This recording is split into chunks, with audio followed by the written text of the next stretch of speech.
Otra vez buenos días y vamos a comenzar terminando lo que habíamos dejado la otra vez, que es la lectura y el comentario del número 10 de la Gaudium et Spes.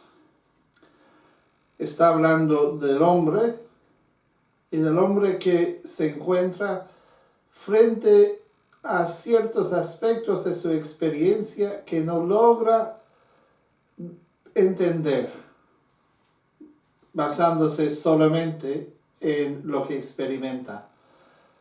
Esas preguntas fundamentales, preguntas que a veces se dicen preguntas últimas. Y aquí el número 10 comienza a hablar de la iglesia. Dice: cree la iglesia que Cristo, muerto y resucitado por todos, da al hombre su luz y su fuerza por el Espíritu Santo, a fin de que pueda responder a su máxima vocación, y que no ha sido dado bajo el cielo a la humanidad otro nombre en el que sea necesario salvarse. Frente a la realidad del hombre, que encuentra dificultad en comprender su realidad, la iglesia ofrece lo que ella cree. Cristo. No hay otra cosa. O sea, a veces se habla de la fe como que fuera un conjunto de cosas muy complicadas. En sí, la fe es el encuentro personal con Cristo. Igualmente cree que la clave, el centro y el fin de toda la historia humana se halla en su Señor y Maestro. Afirma además la Iglesia que bajo la superficie de lo cambiante hay muchas cosas permanentes que tienen su último fundamento en Cristo, quien existe ayer, hoy y para siempre. El número 10 aprovecha esa citación de la carta a los Hebreos, hablando de Cristo ayer, hoy y para siempre, para dar a conocer que lo que la Iglesia presenta cuando presenta su fe en Cristo es algo eterno, eterno que ha existido desde antes del tiempo y existirá después del tiempo. Que el hombre, encontrando sus limitaciones, sintiéndose amenazado por las preocupaciones y esas preguntas, no es que está del todo amenazado, porque tiene un fundamento seguro que es Cristo, que no cambia.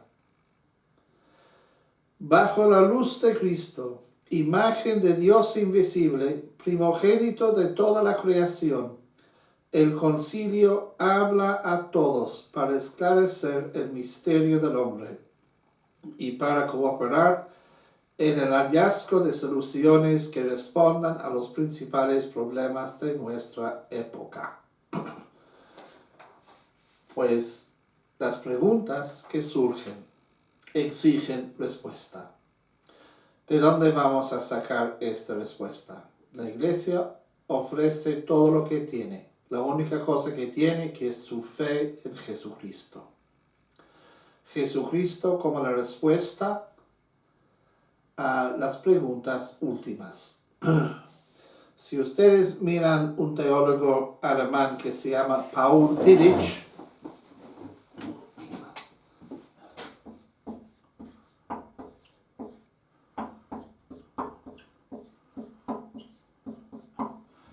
verán que Tillich en su teología sistemática se sirve de un lenguaje muy parecido al lenguaje usado en esa parte del número 10 de la Gaudium et Spes. Porque Tillich Después de su experiencia en la Segunda Guerra Mundial, él fue un teólogo que tuvo que huir de los nazis y llegó hasta los Estados Unidos, donde vivió hasta su muerte. Pero la experiencia de ver la destrucción total causada por la Segunda Guerra Mundial, a Tillich lo hace preguntar, ¿qué significa todo eso? Y Tillich ve al mundo como un mundo que tiene que enfrentar crisis, muchas crisis. Y las respuestas a las crisis él ve en Jesucristo y en Dios. La amenaza nuclear es una amenaza de que casi no se habla hoy en día, pero de vez en cuando, como vimos en Chernóbil, como vimos en Japón, el peligro de algo así destructivo. Vemos a nivel mundial en este momento el coronavirus que amenaza toda la existencia. El Papa durante estos años ha sido el líder en hacernos reflexionar sobre la amenaza que nosotros mismos causamos hacia nuestro medio ambiente. Con Laudato Si nos llama para que cuidemos mejor nuestro mundo y que seamos responsables frente a lo que implica dañar la naturaleza. Esas amenazas no son cosas arbitrarias, son reales, no son quimeras. Son cosas realmente que ponen en peligro nuestra existencia. En 1988, los obispos en los Estados Unidos reconocieron el hecho de que nosotros somos la primera generación desde la Génesis con el poder de prácticamente destruir la creación de Dios. Hace más que 20 años que se escribió eso. El Papa, en años recientes, lo dice en el contexto de la ecología. Esos obispos de los Estados Unidos se referían al peligro nuclear. Los dos peligros siguen existiendo y no se puede decir que uno es mayor que el otro. La única diferencia es que el peligro nuclear puede destruir el mundo en un momento, y pues el mejor ejemplo de ese peligro es lo que vivimos hace muy poco con la amenaza de Corea del Norte hacia los Estados Unidos. Ese peligro de la guerra nuclear nunca ha desaparecido. No se habla mucho de ella, pero el peligro está ahí y es muy posible, como vimos en esas semanas de tensión entre Corea y Estados Unidos, es muy posible que este explote en una guerra que acabará con todo. Por otro lado, lo que dice el Papa, el daño que hacemos al medio ambiente destruye el mundo paulatinamente, pero lo destruye. Y ya, como advierte el Papa y muchos científicos, ya no tan paulatinamente, porque el progreso de la destrucción de nuestro planeta va aumentándose. Es suficiente fijarse en los polos, donde vemos que el hielo se derrite a un nivel impresionante. El teólogo irlandés Dermot Lane, no lo digo porque es irlandés, lo digo porque es buen teólogo, escribe muy bien sobre muchos aspectos de la teología, especialmente la cristología. Pero, ¿qué dice sobre la escatología? Dice, una tensión nueva y creativa se tiene que sostener en la escatología entre el presente y el futuro, entre el ya y el aún no, entre el conocido y el desconocido, entre la vida presente y la vida eterna. O sea, cuando hablamos de escatología, tenemos esos problemas por otro lado, tenemos el fundamento de todo que es Cristo, que no cambia. Pero estamos hablando de realidades que ya existen y realidades que nos esperan y en que esperamos.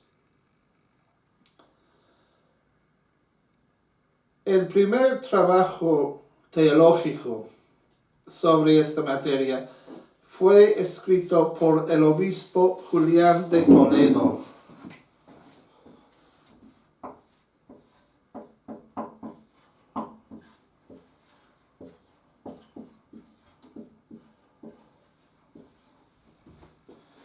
That was 624-690.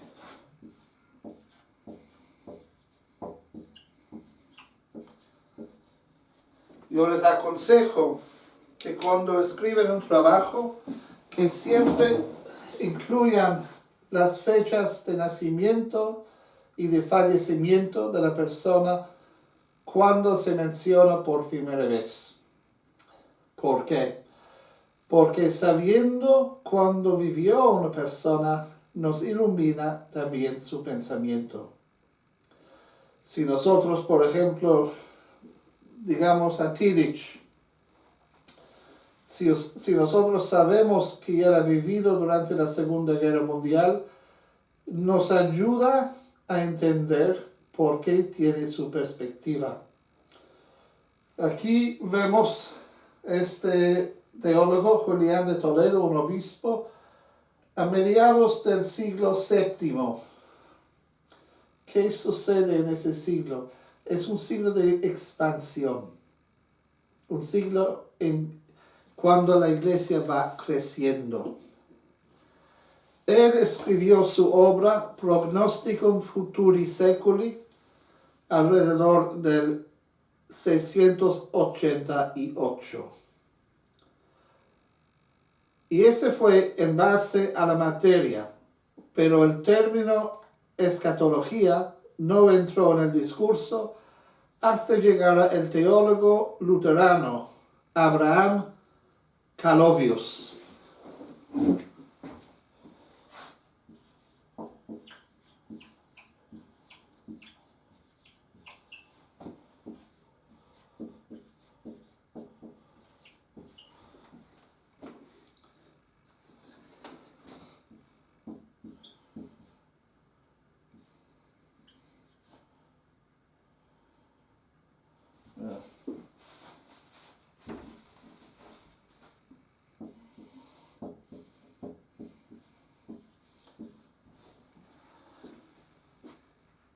Como ven, prácticamente hay 1000 años entre el primer tratado escatológico y la formulación del término. Y no es por nada que en el siglo XVII encontramos algo nuevo, porque estamos viendo,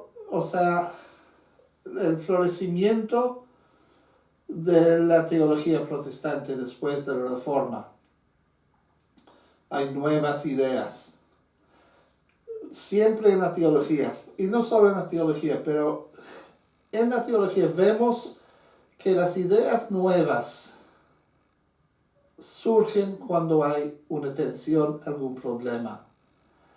Por ejemplo, con San Agustín se ve mucho porque San Agustín peleaba con los herejes y cada vez que pelea con un hereje es para esclarecer algo que no había sido claro.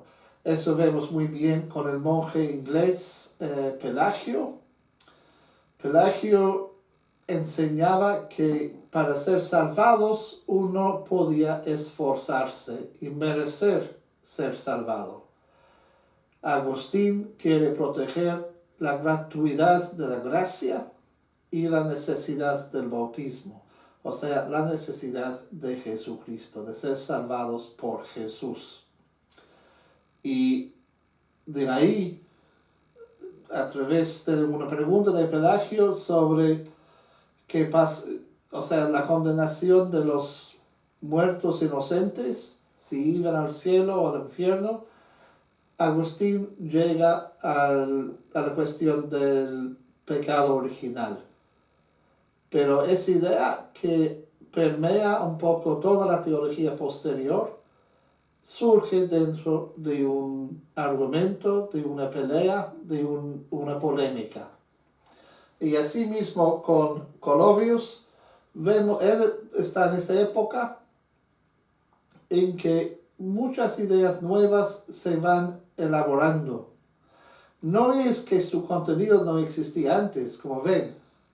Ya en el siglo VII se había escrito sobre eso, pero se busca un nuevo lenguaje. Un nuevo lenguaje siempre se busca cuando hay ideas nuevas. El tratado siempre fue conocido como De Novissimi.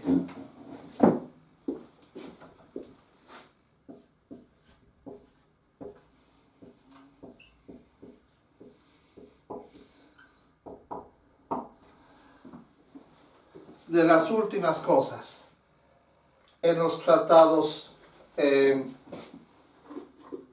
los manuales de teología. Y normalmente la materia venía dividida en dos partes: escatología individual y escatología comunitaria o cósmica.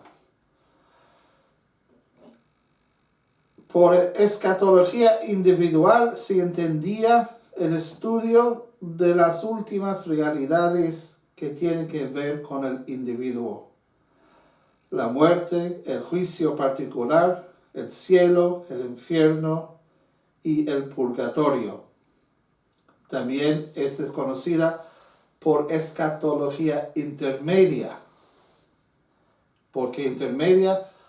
Porque espera la culminación en el juicio final del mundo. Escatología individual o intermedia es individual, que luego vamos a ver escatología comunitaria o cósmica, que incluye toda la creación. Y en esa escatología comunitaria o cósmica se estudia el fin de todo el género humano. Comprende la parusía, la resurrección de la carne, el juicio universal, la renovación del mundo. Y aquí muchas veces se trata también, se le da el nombre también escatología final, porque tiene que ver con el fin de nuestro mundo, de nuestra existencia, pues. En 1336, Benedicto XII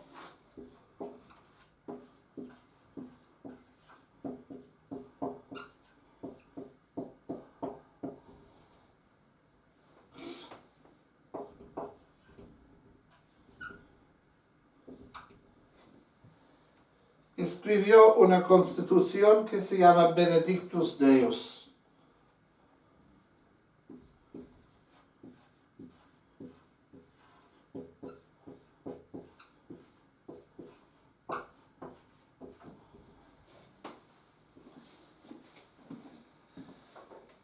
Con esa constitución o sea, enseñanza, dio fin a algunas controversias y se formó el cuerpo básico de la escatología.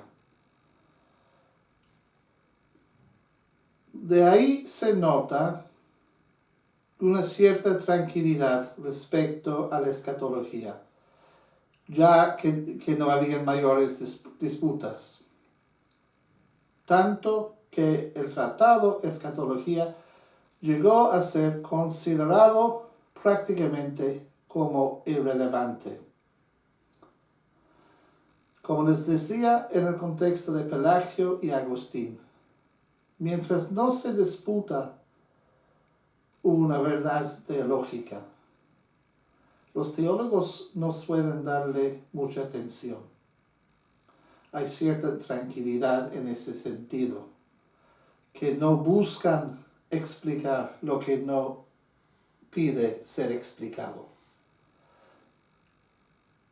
Pero en el contexto de la escatología, esos temas quedaron prácticamente en el olvido.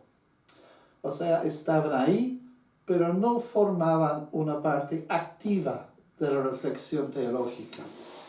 Tanto que Ernst Troeltsch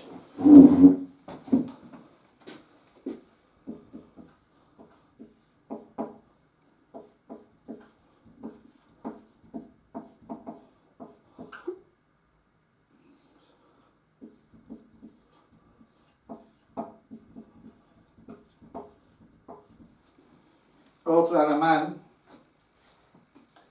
dijo en el siglo XIX que la oficina escatológica se encuentra generalmente cerrada, o sea, no hay mucho negocio.